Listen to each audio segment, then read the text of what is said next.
Hello. How are you guys?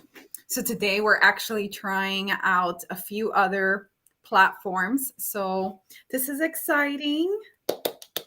Um, Thank you for coming. Today we're going to talk about the third part of our series, which is the 12 branding archetypes. And today we're actually going to be talking about the Caregiver. caregiver, the ruler, and the creator.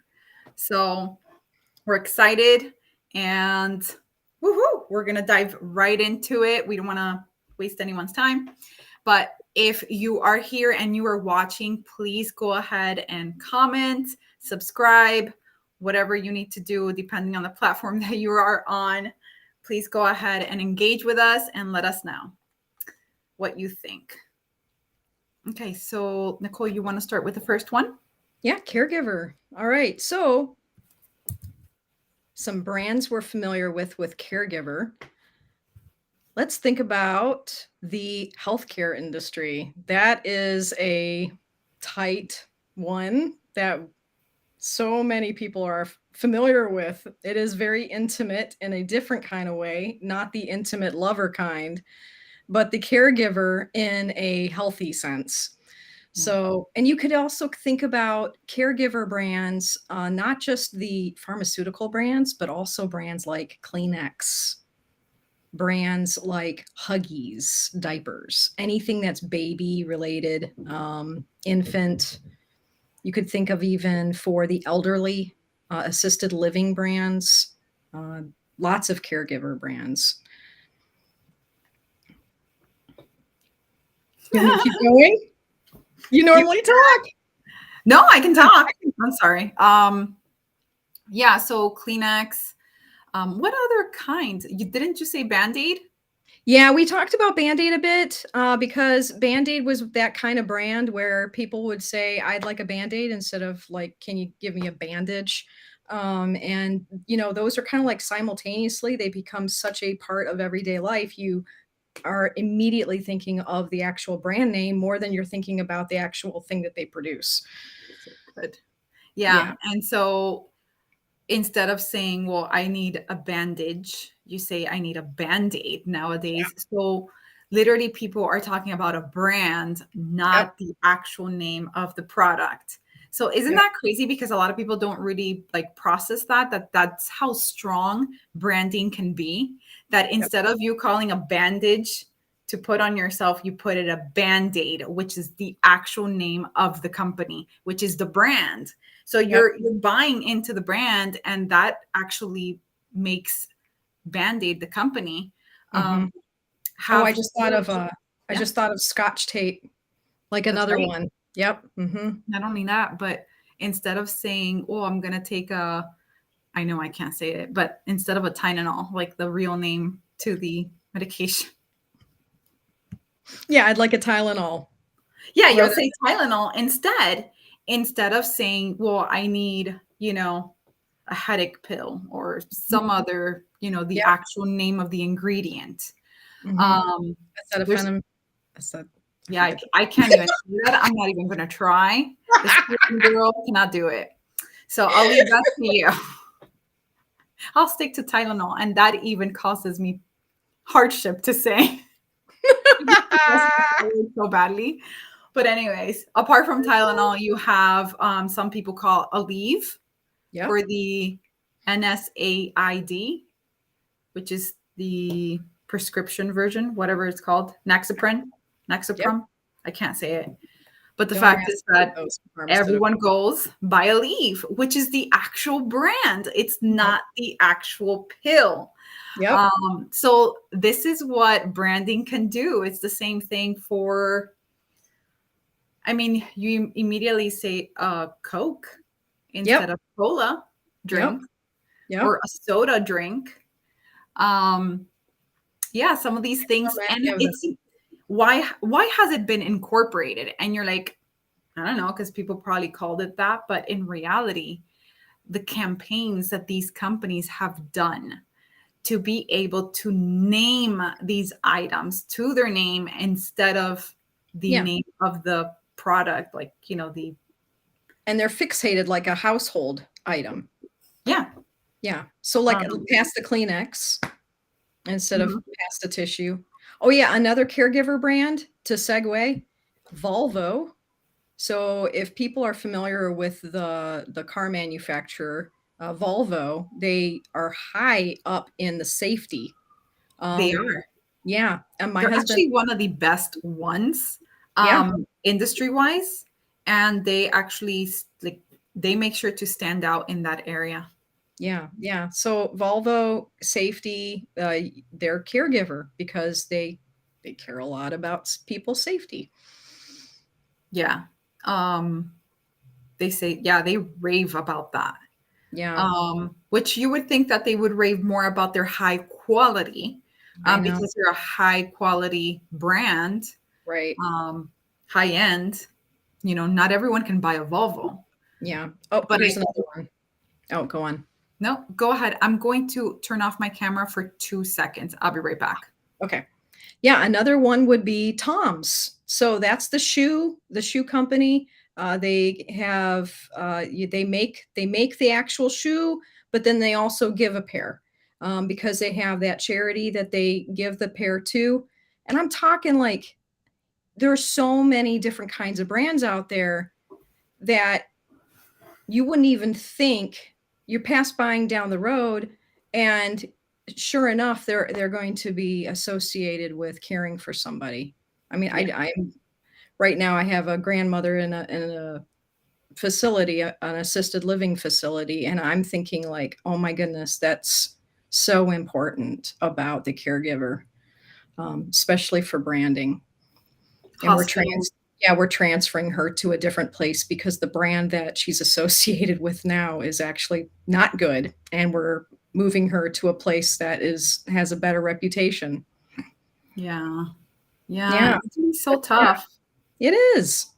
And that changes the reputation of a brand Yep, because when brands start slipping and start making mistakes, their reputation is on the line, which actually right. matters to their profits and to how Yeah, much they're worth as a it's not company. just about like, but I mean, even like the environment, you have to think about the interior of the place, about the service, about geez, how well are they caring for the individual? I mean, but not just that. I mean, you've got recalls on these companies that have a recall on an item. Yep. Yep. So let's go ahead and talk a little bit about the ruler brand or the Mhm. ruler archetype, Or which the is royal, right? royal. Yeah. The royalty brand archetype. Some other names are boss, aristocrat. Mhm. Some of them are called upper class. Mhm. Some call them the boss archetype, politician, queen, king, godfather, manager. So some of these are the names that are given to this archetype. And as I call these out, you realize that, you're talking about brands that are high end. They're upper class. They're up there. They're hierarchy. Very Or high. their control. Yes. So you have to be very careful because the fact is that it can cause for you to come into control and manipulation. So you have to be very careful on how you work your royalty brand. But normally, if you are talking about a high end service or product, a lot of them fall into the royalty Yeah. brand archetype. Yeah, I just happened to see Verizon in that list, and I was like, I wouldn't think of them as actually like, high end, but They are the high end for phones, as in like are service, they? phone service. Yeah, they're the most expensive. I didn't consider that. Yeah, and they used to, I don't know now, but they used to have the most towers and have service anywhere, even in the most remote locations. I see. Yeah. Yeah, So yeah, they're known for that. interesting. Um, One of the brands is Rolls Royce. Yep. Rolex, Louis Vuitton. Yep. I mean, yes to all of those. That's a royalty brand. Land Rover. Yeah, Lamborghini. Yep. So some of these brands, and you can tell like Lamborghini, you know that it's royalty, but you also realize that they tend to be more to the man, like high end, but also to a more masculine type. Yeah. So it's a more masculine brand. So because brands can be royalty, but they can be more like a queen royalty type of brand. Because we've Yep. never really talked about this, but Mm-mm. it's a good subject to talk, which is, there could be royalty in both ends or together. But there is some brands that are more royalty men, and this could be for any archetype. You have more of the like Victoria's Secret, which is the lover. That's more feminine, right? But there doesn't mean that you can have the more masculine side to instead of Victoria's Secret for a lover brand. Um, so there is such a thing. So it's also that's why like client persona, like going ahead and doing an avatar or doing there's many names for them, but super fan, um, the ideal audience that you're looking for. That's why you normally pin it down to one person. Um, Mhm. Even if your brand would have be attending to men or women, you normally tie it down to one person. Sometimes you can do two, but in reality, you should be tying it down to one. And yes, you can do multiple, but when you're beginning, your messaging can be all over the place. So you want to focus on one so you can at least attract one consistently. Then as you get bigger, then things You start can changing. open it up. Mhm. Yeah. Yeah. But at the beginning, you really should be having one and sticking to that and just talking to that person over and over and over because it'll attract many, many, many people, but it'll attract the actual ones that are going to be magnetized by your messaging. So going back to the royalty brand, what do customers feel? And is like, if I follow them, I'll share their success. Like they have good taste, they're enthralled, they have admiration for these brands. What is the advantage to these type of brand, like royalty type of brand, is responsibility and leadership. What are the villains of having this brand? And it is chaos, like meaning they don't like chaos, being overthrown by another company, losing influence or control, right? And so obviously they want to have control over what they are sitting on. Think of Darth Vader. Yes, exactly. Potential pitfalls of being authoritarian, unable to connect with the audience on their level.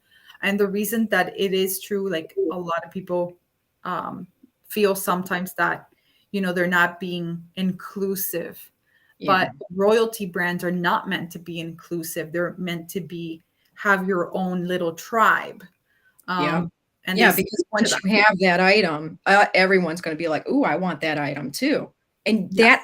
that little niche or that little tribe is really small. Mhm. But once you're in, you're in. Yes. It also really, and it's not meant for everyone. And the brand understands it, and the audience should understand that too. Because I think if it's inclusive to everyone, then it loses the value Yeah, you're because making these me are high-end items, that's high-end right. products. Yeah. I happen to be thinking, like, even with, golf, like the Masters. Yeah. Yeah, that would be like a ruler brand. Yes, it would be. Yeah, because 'cause they're, like, top notch. You have to be, like, invited to get even there to see Yeah. it. Yeah. But once you're in it, like, they give you these items. Exactly. So it's a privilege to be Yeah. included. And not everyone is going to be included. And that's okay. Like, I think as we bring out and talk about more of these things, people realize that, it's not inclusive and it's not meant to. And people get upset about that stuff because, there is brands that, they tell you they're inclusive. And it's Yeah, for a reason, because it drives up the value of that brand and what it stands for. And it's being true to its character, because you're true to your character. that's It's right. the same for them. A brand should have personality, should stand for their values and their rights and how they want to speak, and stick to that personality. Because if they're not sticking to that personality, they are lying to themselves, which at the end they're lying to their audience. That's right. And so you can't do that, because it goes against who we are as an identity, Mhm. as a person. So they have to stick to who they are. And so there's a lot of PR involved in all this. And there's tons of, for Outlaw, for all types of different brands, they have PR. Why? Because they want to make sure that they still, even though they're inclusive and exclusive, and they like, certain brands are more than others, they're very polarizing. They're very magnetizing, depending on where you stand in the crowd, right? So it can be one or the other, and it can clash. Class.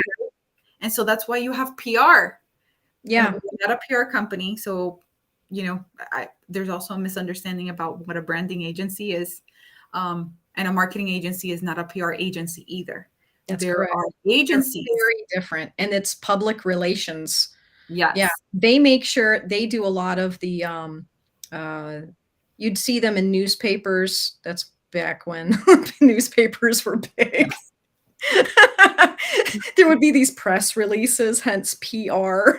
And other blogs, or they put them in Now another. they're doing social and all sorts of things, but they have to push out public announcements Yeah. about news going on within a company, and they do a lot of the social management based a lot on reputation. So there's this thing called brand reputation management.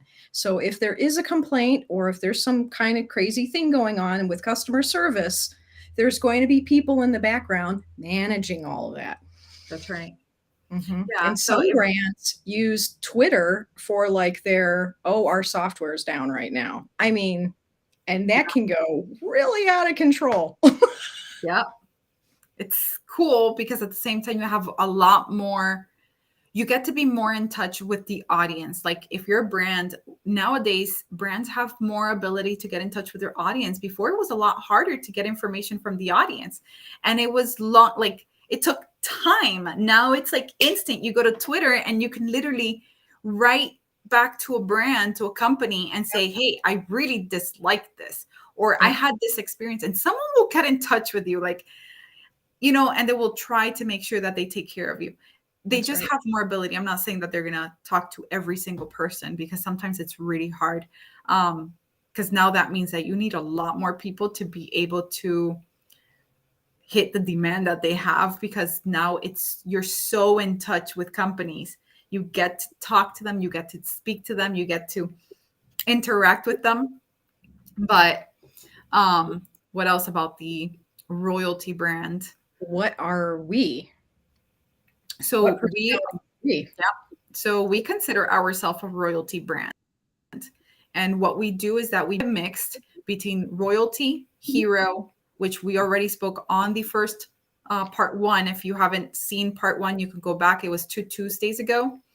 And it says, which personality are you? And it'll say, Mhm, it's part one out of the four. mhm, And we talked about hero in that one. And so we are hero, royalty, and creator, which we're going to talk about next. mhm. And the reasons that we have royalty is because we consider ourselves a high end. It is exclusive. It is not for everyone.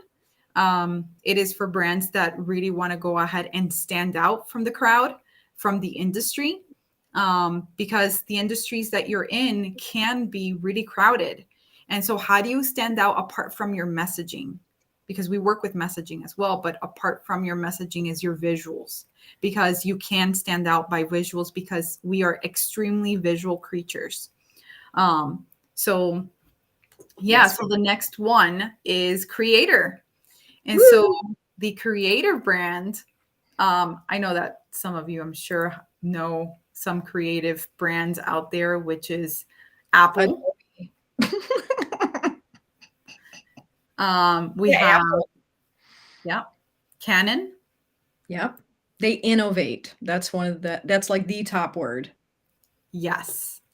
Yes, and that's why we also are a creator brand, because we innovate. We make you stand out. We go do research. We see where you position, how can we position you in your industry to stand out and Mhm. be in the gap. So when Mhm. someone sees you, your audience sees you, you're Mhm. standing out and you stick into your audience's memory, and you get to stick out. You are always being remembered by your audience.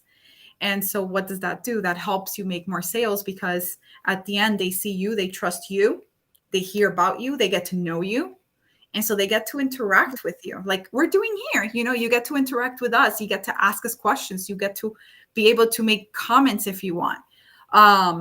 So at the same time, it's like, wow, you're getting to know us too, because we have all this information and we want to share it with our audience, so they get to see and experience some of what it would be to come into a branding agency. Like, how do you interact with a branding agency? What do they know? Like, how can they help me for my brand, and how can I stand out from the industry? And so that's what we do. And we innovate with different, we call it big ideas. And normally it could be like your slogan, it could be something for some type of campaign. Like ours is Get Lionized. And as you see, it came out of our lion, which was, it's a long story, but the fact is we have to do one for specifically just us and who we are. But we'll talk about that one of these days when we have some extra time. Anyways, um, so yeah, the creative brand also is YouTube, which today we are on YouTube right now. We're live on YouTube on our own account. If you look for us, is under 28 Lions, and go ahead and subscribe, like us. We would love to hear from you. We are just starting for the first time. This is our first YouTube video. So it's part 3, but it's our first YouTube. That's okay. Anyways, guys, as we go on, YouTube is, it brings in what uh all the creatives, curators, to go ahead and speak about, their what they're passionate about and share with you. So we do the same. Goals. So what are some of the goals that this type of brand has? And is to realize a vision, hone artistic skills, express themselves, and promote individuality. They're also known as artist, musician, writer, dreamer, builder, designer. Mhm. And what does a customer feel is like, I want to be able to do what she can. So Yep. it inspires, it amazes customers. Yep. And some of the advantage of this type of branding archetype is being creative and imagination. Yep. And so, what are the villains of this brand? And that's mediocre vision or execution, Oh which wow. that's one of our things. We talk a lot about tons of companies or other designers that are mediocre, and they're still, they want to call themselves that they're doing a great job, but instead of Well, saying where they're I at, think instead I of saying think they're a there's beginner. different levels of what people call as quality or excellence. So, Yeah, but all around there's always measurements, oh yeah, I get it. like best practices. Mhm. So if you're not following industry's best practices, then you aren't executing excellence. You're not creating excellence. So that's why like ruler and creator really goes hand in hand in a lot of stuff for Yeah, industry, which is especially what we're creative doing, ones. especially what we're doing. Exactly. So we have that. Like we believe in excellence, innovation, and then being creative and executing excellence. Yeah, Um, because we have these high measures and we know what the measures are. correct. Yeah. So these brands that are creator, if they're on the ruler creator side, like Apple, you realize that they're very innovative, but they're very high end, and they stick to that. They have excellence written all over. And there's a difference between a phone from maybe, my God, Nokia. Supposedly Nokia. they're still Nokia. No, Mhm. down here they call it Nokia. Really? Yes. Hmm? Anyway, so the fact is that, yeah. All right. So I know that's like Nike, and how do the English call I don't Nike? know. Nike. I think it's Nike, what they call it. Is it? Okay. Very different. Um, but what I was saying was I lost my thought. That's what I'm saying. Ah, day in the life, girl. Day in the life. I forgot. Oh. Well, I was talking about the creator and the ruler and the walking in excellence, and Apple does that really well. That's Um, right. That's where you were. yeah, and saying about the cell phones, like there is a difference between Nokia and Apple and their Yeah, phones. that's And right. you might be like, "Oh, it's just a phone." Fine, then go buy yourself the Or Nokia. it's just a laptop. Yeah, instead of Apple having a Mac. laptop. I mean, if you compare the two, now I know gaming laptops out there are pretty high end, but if you Yeah, compare it with like the new M1 correct. MacBook Pro, oh my goodness sakes. Yeah, they're making you run for their money, right? Yeah. So, yeah, that's what we're saying, that the creator has a lot of innovation, a lot of creativity that they're working on. So, that's what they are, that's who they are. They're about, the designer, the artist is going to probably fall under creator. Anyone that really innovates and designs any type, like someone that we spoke to yesterday, that does bikes, and there are specific bikes. Yep. The artist, that is a creator brand for sure. You're also Bit making of a me mix. think Disney, I would think it's a second archetype for them, wouldn't I would it? say yes. Yeah, Yeah. because they produce Yeah. all these movies. I mean, and they're also at the high end of innovation. They did that Mandalorian and Yeah. they built it all in that dome, the 360 dome room. I mean, Yep. I saw those documentaries, blows my mind. They completely revolutionized the way they do filming. Yeah. Definitely was quite amazing. And they spend a lot of money. They spend tons of money for high quality. Yeah. So at the end, you're going to get something that you're really going to enjoy. It's delicious, if you want to call it, for your eyes. Mhm. Um, it's yummy. And aesthetically, we love stuff that is beautiful naturally. Um, and I know people are like, well, and it's not about being, what is that called? Shallow. Because Yeah. also the ruler brand is considered Hollow. shallow. Yeah, it can be hollow. And it's for the fact that people don't realize that we're just attracted to beautiful no matter what. And there is different types of beautiful. I think also it depends on your heart, right? But we know what looks like excellence. We know what looks like hard work. We know what looks like high creative. We know how that looks and how that measures. And as humans, it's incredible what we've done and what we can do and what we still can do. And we haven't figured out yet. But we are definitely, even as a world, we're very innovative. And like these 12 brand types are, we all have a piece of them, like all of us. So it's just that you normally tie companies to one and then two others as sub um, to that archetype. But yeah, so I think we're going to wrap it up for today. It's been 30 minutes. And guys, we thank you so much for coming. I saw that you guys were on here.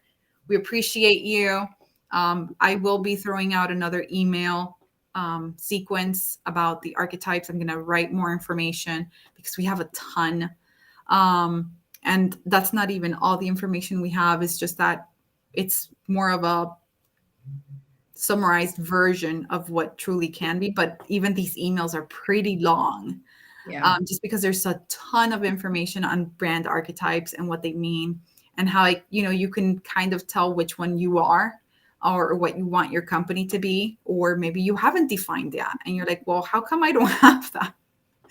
And so normally brand agencies will tell you that you should, because it helps you hone on your messaging and your voice and your personality, so others can be attracted or polarized by your company. Yeah. Anyways, guys, it's been a pleasure. Next week, same time, Tuesdays, always Eastern time, 8 p.m. And for Pacific time, it is 5 p.m. on Tuesdays. We will see you for the fourth part next week. Thank you so much for coming, and lots of love, and we'll talk, okay?